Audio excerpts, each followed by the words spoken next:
Magandang araw sa inyo mga ka-auto. Sa video ito, babahagi ko naman sa inyo itong ating gagawin dito sa ating kotse, Lancer Pisapay. So, ang gagawin natin dito, magpapalit tayo ng langis. First time natin mag-change oil dito sa ating Lancer. So, nabili natin to October 18, napapunta siya sa atin October 18, 2024. Simula noon ngayon hanggang ngayon, di pa natin na-change oil. So, halos sumigit may isang taon kalahati na, pero ito daw chinench ng bayaw ko simula nung nabili niya noong 2022. Isang beses pa lang. Nang inilagay niya lang is ay habulin na 20W40 yata o 20W50. Parang wala akong nakikita ng 20W40 para mas malimit yung 20W50. So yun pa yung ginamit niya lang is. So napakabigat niya, tapos matagal pa nating hindi na change oil. Kaya eto, maitim na yung kanyang langis. Ayan. Pero chinek naman natin dati nung mapunta sa atin, hindi pa naman ganyan ka-itim.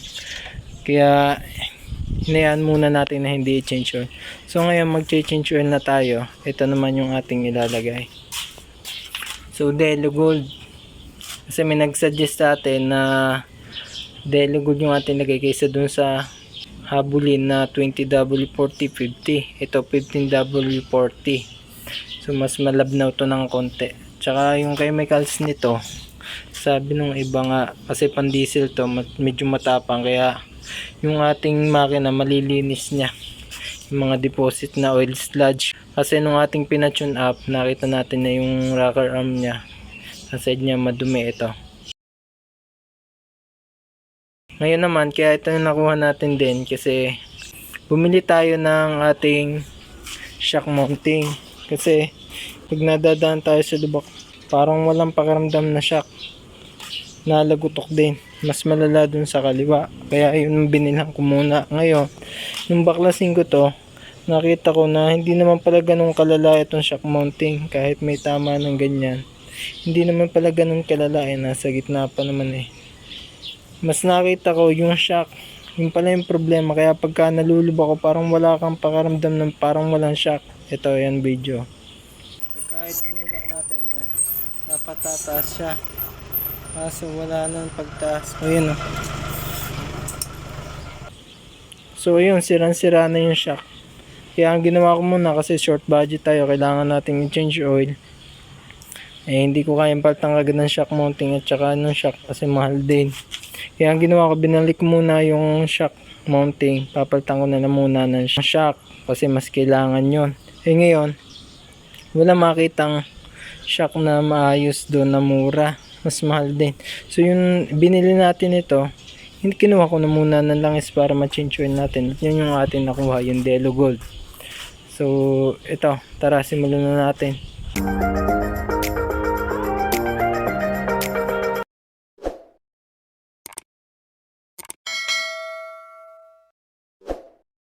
Sa pagpapalit naman ng langis nitong ating kotse, Lancer Pisapay, kahit anong uri naman ng kotse na Lancer, halos pare-pares lang yan. So kailangan natin kalasin yung ating gulong kasi yung kanyang oil filter ay nandoon. Kailangan nating ma-access yung, mahirap dukutin dito. Ayan. Kaya kailangan natin tanggalin yung gulong. So babaklasin ko muna yan. Ayan, pagkatapos natin baklasin yung kanyang gulong, sunod naman natin tatanggalin ay itong kanyang cover na yan. Tatanggalin lang natin to. Ayan, binaklas na natin yung cover nya. Tinanggal na rin natin dito para wala nang harang. So makikita na natin yung kanyang oil filter at saka yung kanyang drain bolt. Ayun. So gamit ang ating bar 17mm, niluwagan ko na to. Ayan, kuha lang tayo ng pang salo sa ating langis. Yan. Tapos itong oil filter nya, hand tight lang daw ginawa dito ng aking bayaw. Walang oil filter wrench na ginamit.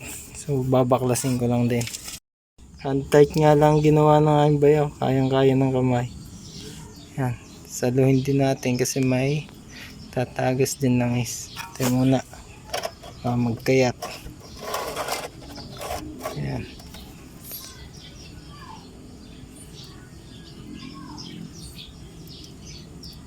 Madumi lang talaga mag-change oil. Dumi sa kamay.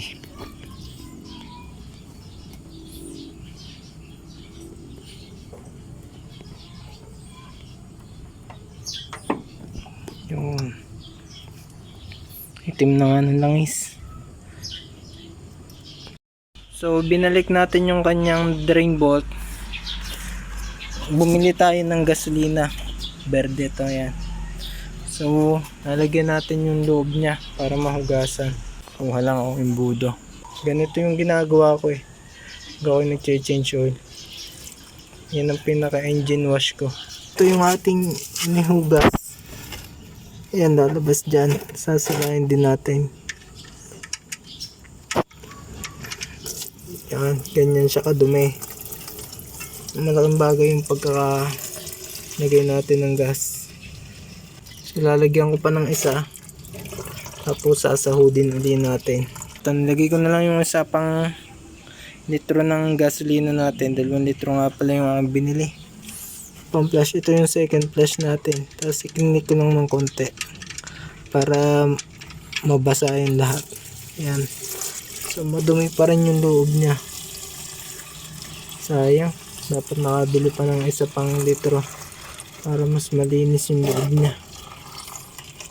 Ganun siya kadumi, pero maputi-puti na to ng konti.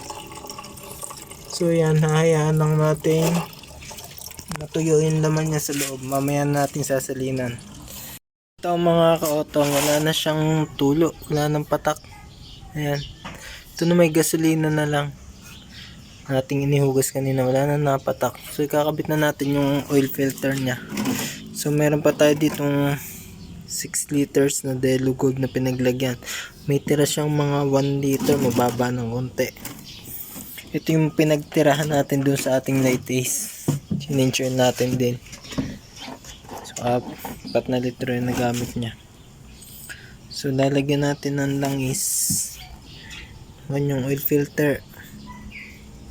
So lalagyan natin yung dulo niya. Napunasan na natin yun. Linis na natin. Lagyan natin langis, basahin natin. So lagyan ko na rin naman nga ito, pwede. Lagyan natin langis para magkalaman. Kunti lang, huwag na sobrang dami. Matapon, yan. Tapos ilalagay na natin. Hand tight lang din to. Wala tayong gagamitin tools na oil filter wrench. Yan. So higpitan ko lang to, hand tight. Ilalagay na natin yung ating drain bolt. Nilagyan natin ng gasket maker para siguradong walang tagas.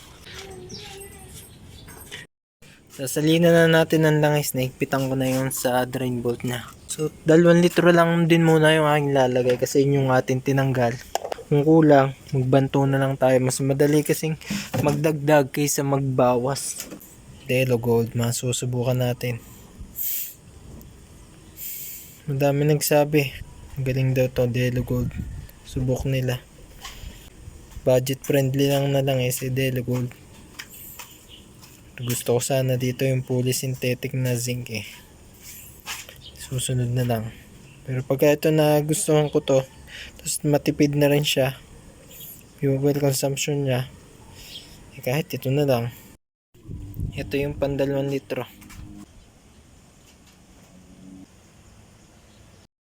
Ayan mga ka-auto, binuksan na rin natin yung isa kasi nag-aalangan tayo. Kasi yung ating tiram dun sa malaki ay kakaunti lang.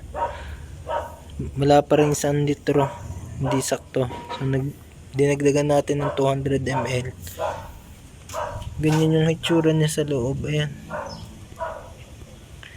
Yan yung ating white sludge ng ating cam. Sana malinis nga yan Delo Gold. So ngayon papaandarin ko to para check natin kung walang leak. Doon lang naman niya magkakalik sa oil filter at saka doon sa drain bolt. Doon sa drain bolt sigurado wala naman doon. Dito lang sa oil filter. Papaandarin ko lang para makita natin kung may leak. So check natin, wala naman tagas. Wala tuyo, wala rin natulo doon. So ayos na to, papaandar ko na. Gagabit na lang natin yung gulong. So ganun lang mag-change oil ng ating sasakyan Mitsubishi Lancer PISA 5 4G13 carburetor. Halos pare-parehas lang naman yan para ng pag-change oil. So, kung nagustuhan nyo itong video nito at bago pa lang kayo sa ating channel, mag-subscribe na po kayo para updated kayo sa mga susunod ko pa ibabahagi mga video sharing, DIY, mga tipid tips tungkol sa ating mga auto. Ayan. So bukas ko i-check itong ating dipstick kung hanggang saan yung level niya para accurate, nakapundo lahat ng langis sa baba. Ito mga ka-auto, kahapon natin change oil. So ito yung level niya. Ayun. Mababa. Nasa low. Mababa pa sa low. So kulang nga yung 2 litro. So naisalin natin kasi lampas ng kulang ng kaunti dun sa 1 liter. Dinagdagan natin ng 200 para maging 2 litro yung ating naisalin. So nagtataka ako ngayon bakit yung ating natanggal 2 litro lang. Baka kasi hindi niya nasaid lahat yung natira pa, kaya yun lang lumabas dun sa ating drain bolt. So ngayon sasalinan natin to ng siguro mga isalin ko na lahat to 800 ml. So sabi din ng iba ni Master Jess 2.8 hanggang 3 liters. So ito, kulang talaga, sasalinan ko yan. Check ko na lang lagi ang level. Mga ka-auto, nasalinan na natin ulit. Ito na yung kanyang oil level. Ayan. So mukhang sumakto na dun sa guhit. Ayan. Fuel dun sa pool, sakto na. So ang ating naisalin ay kanina ay dyan nasa 800. So hanggang dun siguro mga 650 ml. So ang laman ng ating ay 2 liters and 650 ml ang laman.